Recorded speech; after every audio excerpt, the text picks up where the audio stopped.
los casos de corrupción más bestias de las últimas décadas en América Latina. Sí, uno de los más notorios. El régimen de Alberto Fujimori en Perú, del 90 al 2000. Para esto nos basamos en un compendio de informes, de organismos internacionales, investigaciones judiciales. Y la misión es entender la escala, el método y, sobre todo, el legado que dejó. De hecho, para empezar, hay un dato que es brutal. El informe global sobre la corrupción de 2004, el de Transparencia Internacional, puso a Fujimori en el séptimo puesto, de los exmandatarios más corruptos del planeta. Ahí es nada. Claro, la pregunta es casi obligada. ¿Cómo se llega ahí? ¿Qué hay detrás de esa etiqueta? Pues esta es la pregunta clave. Y la respuesta, según las fuentes, no está en actos individuales, sino en el sistema que se montó. Desde la cúpula del poder. O sea que no eran, digamos, manzanas podridas. No, para nada. Era el cesto entero. No era un grupo de funcionarios que se aprovechaban.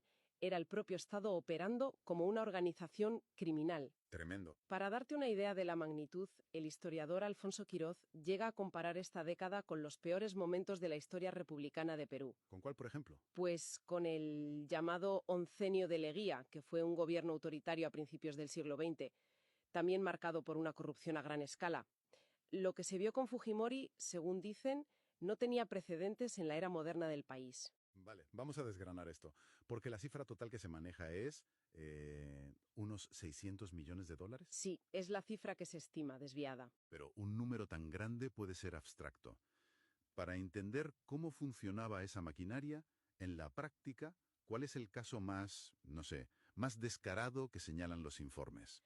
Probablemente el pago de 15 millones de dólares a su asesor, Vladimiro Montesinos. 15 millones. Sí, se disfrazó como una compensación por tiempo de servicios, pero las investigaciones judiciales demostraron que era, un pago ilegal, una gratificación con fondos públicos. Ya, la prueba más clara de cómo se movía el dinero. Exacto, de forma totalmente arbitraria en el círculo más íntimo del poder. Claro, un pago de 15 millones, eso es enriquecimiento directo, clarísimo.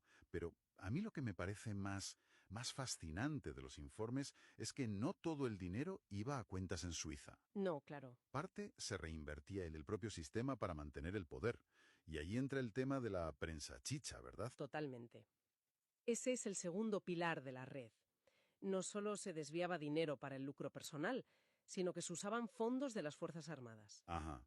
Y de los servicios de inteligencia para comprar las líneas editoriales de periódicos y televisiones. ¿Comprar directamente? Sí.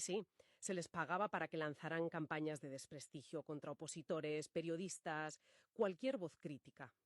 La corrupción no era solo un fin, era la herramienta. La herramienta para el control político y social. Eso es. Es decir, que era una inversión. Se robaba dinero público para financiar propaganda que les permitía seguir en el poder y, por tanto, seguir robando. Un círculo perfecto. Un círculo perfecto, sí. Y todo esto, importante, no quedó en meras acusaciones. No, y ese es un punto fundamental de su legado. Fue juzgado y condenado. De hecho, Fujimori sentó un precedente histórico. ¿Cuál? Se convirtió en el primer expresidente en la historia de Perú en ser condenado por corrupción en su propio país. Porque hasta entonces la impunidad era la norma, ¿no? Para los altos cargos. La norma absoluta. Su condena rompió con esa tradición y demostró que, al menos en este caso, la justicia podía llegar hasta la cima. Entonces, si unimos todas las piezas, la escala internacional del desfalco, la maquinaria sistémica para saquear y manipular, y la condena histórica, ¿qué significa todo esto como legado? Hay un último dato que parece cerrar el círculo de una forma muy simbólica. Te refieres a su deuda pendiente, imagino. Exacto. A su muerte, en septiembre de 2024, Fujimori dejó una deuda con el Estado peruano de 57 millones de soles. En concepto de reparación civil. Básicamente, la indemnización por el daño causado. Una deuda que, por cierto, nunca se pagó. Ese dato final lo encapsula todo perfectamente. Para millones de peruanos, como concluyen varios informes, su gobierno sigue siendo sinónimo de corrupción, impunidad y traición. Y esto nos deja con una pregunta final, casi una reflexión que se desprende de todo el material. A ver. Cuando se demuestra que la propia cúpula del poder organizó una maquinaria para saquear al Estado y manipular a la ciudadanía, ¿cómo se reconstruye después la confianza en las instituciones?